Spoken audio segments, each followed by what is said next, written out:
জাকারিয়া আলাইহিস সালাম সম্পর্কে আল্লাহ রাব্বুল আলামিন বলেন, হে নবী, আপনার কাছে কি আমার বান্দা জাকারিয়ার ঘটনা আপনার কাছে কি পৌঁছেছে? যখন সে তার রবকে একাকিত্বে, গোটা পৃথিবীর কোনো মানুষ দেখে নাই, তার বিবি পর্যন্ত দেখে নাই, কোনো মানব চক্ষু তাকে দেখে নাই, কিন্তু একাকী রাতের অন্ধকারে গোপন একটি কক্ষে আল্লাহর দিকে দুহাত বাড়িয়ে তিনি দোয়া করেছিলেন, রব্বি ইন্নী ওয়াহানাল আযমু মিন্নী। হে আমার রব, হে আমার প্রতিপালক, আমার যে হাড়গুলো আছে এই হাড়গুলো একদম নরম হয়ে গেছে, অর্থাৎ আমার বার্ধক্য চলে এসেছে। ওয়াস্তানা রাসু শাইবা, আমার চুলগুলো সাদা হয়ে যাচ্ছে। ওয়ালাম আকুম বিদুআইকা রব্বি শাকিয়া। আল্লাহ, আজ পর্যন্ত আপনার কাছে দোয়া করে আমি ব্যর্থ হই নাই। বলেন সুবহানাল্লাহ। যত দোয়া আমি আপনার কাছে করেছি, আপনি আমার সমস্ত দোয়াগুলোকে কবুল করেছেন। আল্লাহ, আমি তো ভয় পাচ্ছি, আমি যদি এই পৃথিবী থেকে চলে যাই, বিদায় নিয়ে যাই, জানি না কতদিন হায়াত আছে আমার পরে এই পৃথিবীতে। আপনার দ্বীনের কাজ করার মতো তো কোনো লোক নাই। ওয়া ইন্নী খিফতুল মাওয়ালিয়া মিন ওয়ারাই ওয়া কানাত ইমরাতি আকিরা। আমি তো ভয় পাচ্ছি, আমার তো কোনো ওলি নাই, আমার তো কোনো সন্তান নাই, আর আমার যে বিবি আছে, বিবিও একদম বন্ধা হয়ে গেছে, বিবির বয়স 70 পার হয়ে গেছে, বিবির সন্তান হওয়ার কোনো সম্ভাবনা নাই। তবে আপনি যদি চান আল্লাহ, আপনি আমার এই বিবির গর্ভের মধ্যেও একজন সন্তান দান করতে পারেন। বলেন সুবহানাল্লাহ। জাকারিয়া আলাইহিস সালাম বললেন, ইয়ারিসুনি ওয়া ইয়ারিসু মিন আলি ইয়াকুব। আপনি যেভাবে ইয়াকুব আলাইহিস সালামকে ইউসুফকে দান করেছিলেন, এমনি ভাবে আপনি আমাকে একজন সন্তান দান করুন। সাথে সাথে আল্লাহ পাক বললেন, ইয়া জাকারিয়া ইন্না নুবাশশিরুকা বিগুলাম।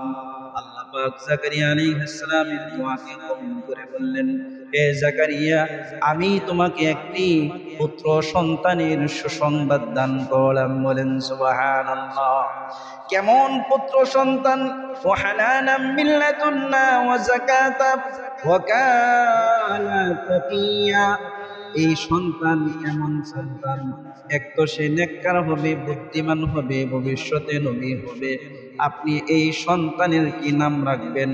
সন্তানের নাম রাখবেন ইয়াহইয়া, যে নামটি ইতিপূর্বে পৃথিবীর ইতিহাসে কেউ রাখে নাই। সুবহানাল্লাহ। এক একজন নবীর নাম আনকমন নাম, এক একজন নবীর নাম আনকমন নাম। মুসা আলাইহিস সালাম আসার আগে পৃথিবীতে আর কেউ রাখে নাই। শীষ, পৃথিবীতে শীষ আলাইহিস সালাম আসার আগে আর কেউ রাখে নাই। ইব্রাহিম আলাইহিস সালাম পৃথিবীতে আসার আগে আর কেউ রাখে নাই। ইয়াহইয়া, মুহাম্মদ সাল্লাল্লাহু আলাইহি ওয়াসাল্লাম, মুহাম্মদ এমন একটি নাম যে নামটি পৃথিবীর ইতিহাসে আল্লাহর নবী আসার আগে, রাখার আগে আর কেউ রাখে নাই। বলেন সুবহানাল্লাহ। সমস্ত নবীদের নাম আনকমন। আমরা তো আনকমন নাম খুঁজি, কি বলেন? সব হচ্ছে কমন হয়ে যায়, আনকমন নাম। আমি তো মনে করি নবীদের নামের চেয়ে আনকমন কোনো নাম আর উত্তম কোনো নাম হতে পারে না। বলেন সুবহানাল্লাহ। ইব্রাহিম আলাইহিস সালাম দোয়া করলেন, বাইতুল মুকাদ্দাসে তিনি 20 বছর জীবন যাপন করলেন, বাচ্চার কোনো নাম গন্ধই নেই। সারা আলাইহিস সালাম ওই যে বাদশা কর্তৃক তিনি নির্যাতিত হয়েছিলেন, এই বাদশা গজবের মধ্যে নিপতিত হওয়ার পরে এই বাদশা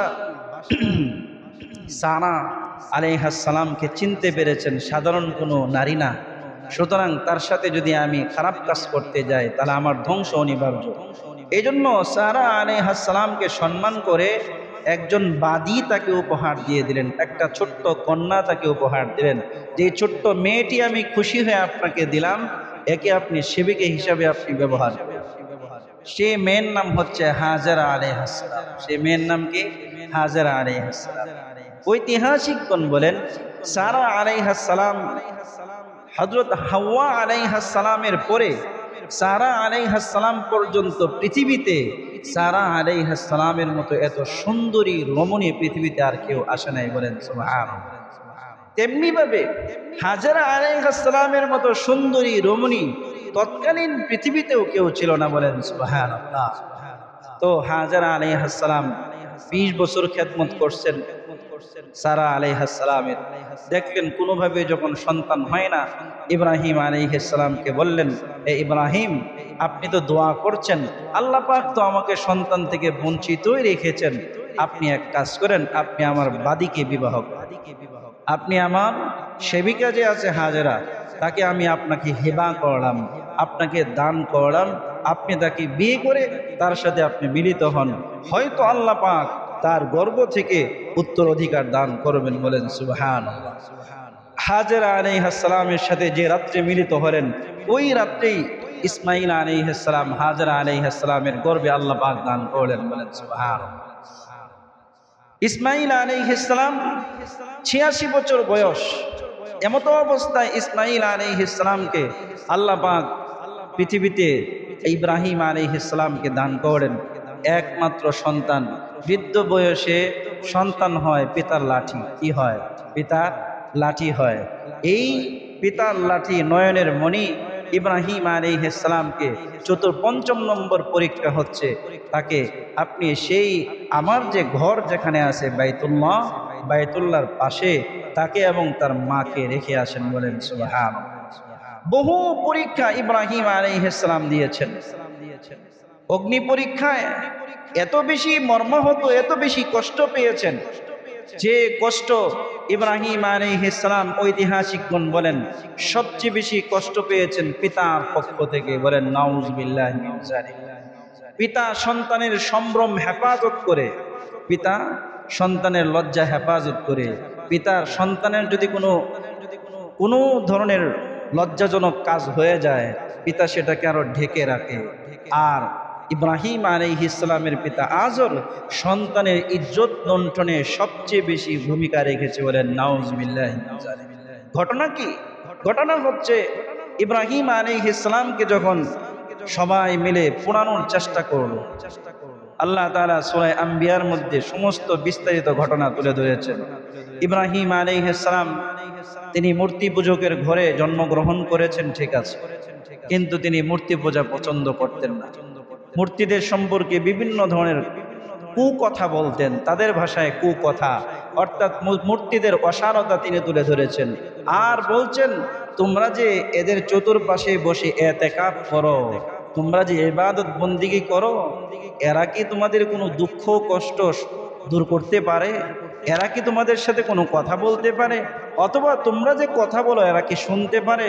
ওরা তো নিজেদের শরীরের মাসি, ওরা তো ওদের শরীরের মধ্যে যদি কুকুর এক পা তুলে পেশাব করে, সেই পেশাবটা পর্যন্ত কুকুর থেকে নিজের শরীরটাকে বাঁচাইতে পারে না, ঠিক না বে ঠিক?